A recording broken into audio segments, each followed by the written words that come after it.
প্রশান্ত মহাসাগরীয় অঞ্চলের সমুদ্রপৃষ্ঠের তাপমাত্রা অস্বাভাবিকভাবে বেড়ে যাওয়ার প্রাকৃতিক জলবায়ু চক্র হল এল নিনো। এটি স্প্যানিশ শব্দ যার অর্থ ছোট্ট বালক বা যিশু। সাধারণত 2 থেকে 7 বছর পর এটি ঘটে এবং এর প্রভাবে বিশ্বজুড়ে আবহাওয়ার চরম পরিবর্তন, খরা ও বন্যা দেখা দেয়।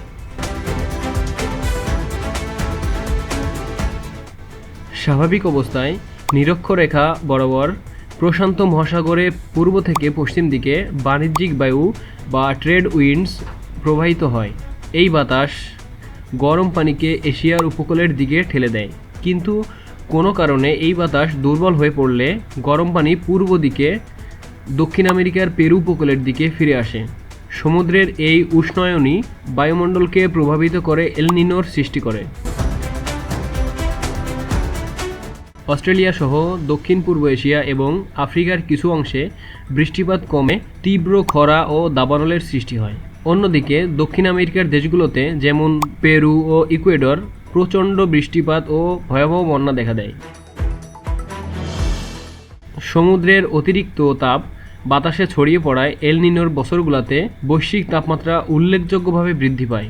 বাংলাদেশে এল নিনোর সরাসরি প্রভাব হিসেবে প্রায়ই বর্ষাকালে স্বাভাবিকের চেয়ে কম বৃষ্টিপাত এবং প্রচণ্ড গরম বা খরা লক্ষ্য করা যায়। এর ফলে কৃষিকাজ ব্যাহত হয়, সেচ সংকট এবং ভূগর্ভস্থ পানির স্তর নিচে নেমে যাওয়ার মতো ঝুঁকি তৈরি হতে পারে। বর্তমানে এল নিনো আনুষ্ঠানিকভাবে শুরু হয়েছে এবং এটি বর্তমানে অত্যন্ত শক্তিশালী বা সুপার এল নিনো রূপ নেওয়ার দিকে ধাবিত হচ্ছে। পূর্ববর্তী লা নিনা পর্যায় শেষ হওয়ার পর প্রশান্ত মহাসাগরের মধ্যাঞ্চল ও পূর্বাঞ্চলে সমুদ্রপৃষ্ঠের তাপমাত্রা অস্বাভাবিক গতিতে বৃদ্ধি পাচ্ছে।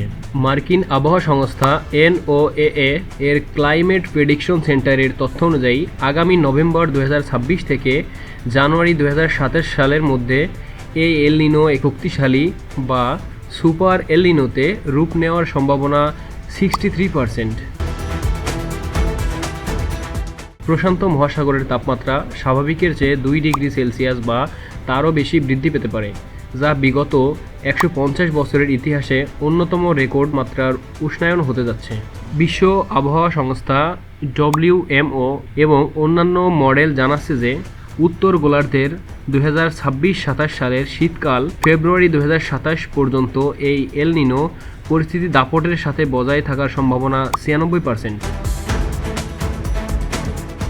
জলবায়ু বিজ্ঞানীদের আশঙ্কা, চলমান বৈশ্বিক উষ্ণায়নের সাথে এই সুপার এল নিনোর অতিরিক্ত তাপ যুক্ত হয়ে 2026 বা 2027 সাল মানব ইতিহাসের সবচেয়ে উষ্ণতম বছর হিসেবে রেকর্ড করতে পারে। চরম আবহাওয়া এর প্রভাবে দক্ষিণ এশিয়া ও অস্ট্রেলিয়ায় তীব্র খরা এবং দক্ষিণ আমেরিকায় ভয়াবহ বন্যার সতর্কতা জারি করা হয়েছে। বাংলাদেশের প্রভাবে চলমান বর্ষা মৌসুমে স্বাভাবিকের চেয়ে কম বৃষ্টিপাত এবং বাতাসে জলীয় বাষ্পের ঘাটতির কারণে দেশজুড়ে তীব্র তাপদাহ ও প্রচণ্ড গরম অনুভূত হচ্ছে, যা কৃষি খাতে নেতিবাচক প্রভাব ফেলছে।